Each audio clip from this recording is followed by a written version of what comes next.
Final segment of A to Z here on Locked On Sports Atlanta, free on YouTube and wherever you get your podcast. Search Locked On Sports Atlanta. Final segment of the show brought to you by my good friends at Coffee AM. Yeah, that's going to be the perfect pick-me-up every single day. We'll get to those guys in just a moment.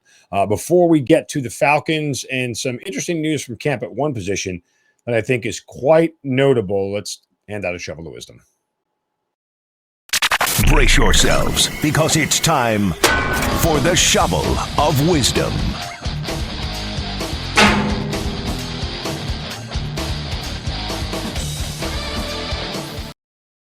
Yeah, you know how we do it every day. We like to whack somebody straight upside the head, set them straight for saying or doing something stupid. You can do so on my Twitter account at Mark Zinno. Of course, use the hashtag Shovel of Wisdom.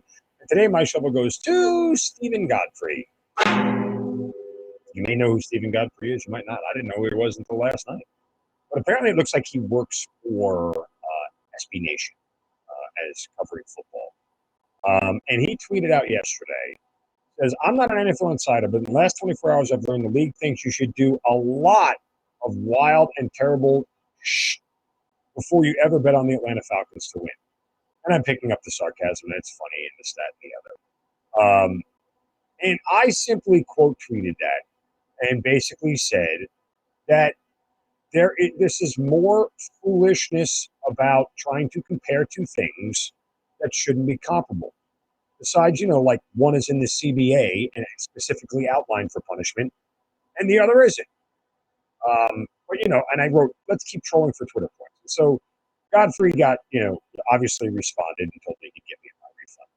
I haven't gotten it. But that said, somebody responded that me, who also works for 99, the Falcons flagship, deserves every single game. And Godfrey responded, and I'm not going to go through the whole thing, but, strong guess here that such a take has more to do with Ridley already being out for mental health reasons when it occurred. And I'm like, I wrote it back and said, zero to do with it. It's really simple. Gambling violations are in the CBA, just like PED suspensions. Those ones are clearly outlined on what the penalty is for those things. What Deshaun Watson did is only in the CBA as far as personal conduct violations, which are open to interpretation about how many games of suspension they'll get. Furthermore, the integrity of the game can never be questioned, can never be called into question, because that is the on-field product that we watch, we all love. Clearly, you can do what you want off the field, and it doesn't affect the game itself. Now, that wasn't even the part where it got really good. But nonetheless, Godfrey went back out to quote tweet me after I wrote that and said something to the effect of, this is a good vantage point as to how and why the Watson decision arrives, is received and regurgitated back to us by a certain tier of NFL loyalists. Listen when they tell you. To believe that whatever is done off the field doesn't affect the game is a majority opinion, and the simplest explanation is how the league gets away with it. Listen when they tell you. Hey, Godfrey, bite me. I am the furthest thing from an NFL loyalist. Check the receipts, bro. It's on my TL.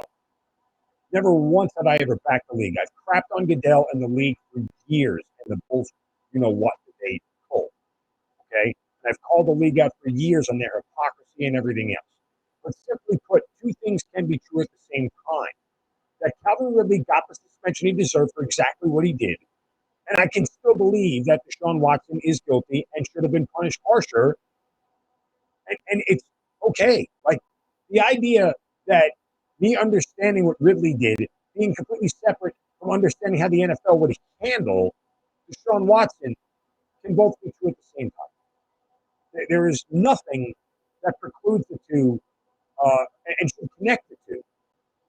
Each individual, and the NFL has showed you this over and over again, each individual punishment is not related to anything else. A guy gets 2 games for this, the guy gets 6 games for this, the guy gets 5 games for this, he gets 1 game for this. Right? We got guys who got 12 games for targeting, for crying out loud. We got Myles Garrett who hit a guy with his helmet and got more games than Deshaun Watson.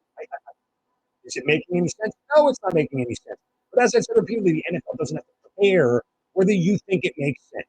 This has nothing to do with me being an NFL loyalist. That's why I said, Godfrey, you can fight. If somebody tells Stephen Godfrey, he is more than welcome to come on the show anytime he wants to. I'd love to have that conversation. But that said, this is one of those things where people want to preclude two things from being true at the same time, and they don't have to. And again, it's one of those things where when you look at the punishment for gambling and the NFL's attitude towards it, it's clearly different than their attitude towards violence against women. And no one thinks they shouldn't change their attitude on violence against women. Of course they should. They've needed to change it for years, but they simply do not care. And they don't have to care.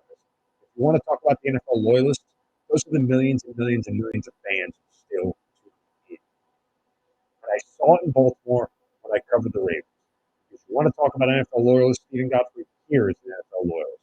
Ray Rice got suspended for 2 games for getting into a domestic violence situation with his wife. Walked back on the field and got applauded by Ravens fans. And then, of course, a week later, the video came out. Go back there. Quick word from my friends at Coffee AM. Coffee never tasted so good. Coffee AM is an Atlanta-based small batch coffee roaster that is right here in Georgia. They make the best coffees around. The freshest coffees you can get. Why? Because most of their coffees are roasted and shipped the same day or close to it. Coffee AM only roasts current crop specialty grade coffee, and that's how they can get them from around the world. A huge selection. They're organic, they're fair trade, direct trade, expertly crafted blends and espressos, coffees, flavored coffees, gourmet teas, and a whole lot more. Roasted right here in your backyard. Go to coffeeam.com/lockdown today. Take a look at their full menu of coffees, teas, gift sets. That's coffeeam.com/locked-on. Use the coupon code LOCKEDON at checkout to get 15% off your first order of coffees, teas, and gift sets. Coffee AM, the best small batch coffee roaster in America. All right, let's turn our attention to the Atlanta Falcons and one of my colleagues, Josh Kendall, covering the team. Brought up one interesting note here in reference to the position of safety. So far, Jalen Hawkins and Richie Grant have taken almost all the first-team reps at safety.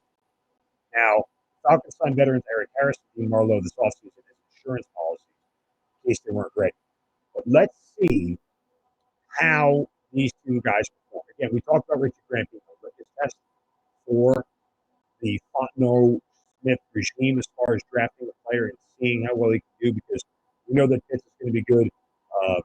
We have high levels of confidence that Drake London will also end up working out in their favor as the first-round picks that they've made. But it's those second, third, fourth-round picks, those guys that you want to be NFL starters, routine starters in this league. Well, they don't necessarily have to be all pros. They've got to be reliable players if you'd like to be able to rebuild a team. Richie Grant and Jalen Hawkins are two of those guys that really have to mature very quickly this year, particularly Richie Grant. So that part was interesting. I thought it was worthwhile noting that they're starting to at least give the coaches some semblance of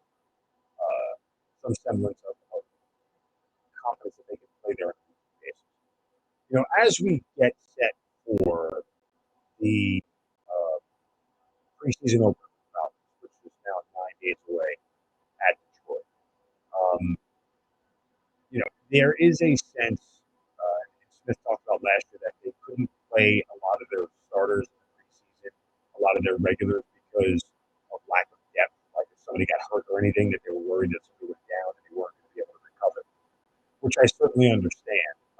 But you get the sense from talking, hearing Arthur Smith talk that those guys are going to play. They need to get working. And, you know, it's interesting because I think that Smith wants to prove something from the get-go.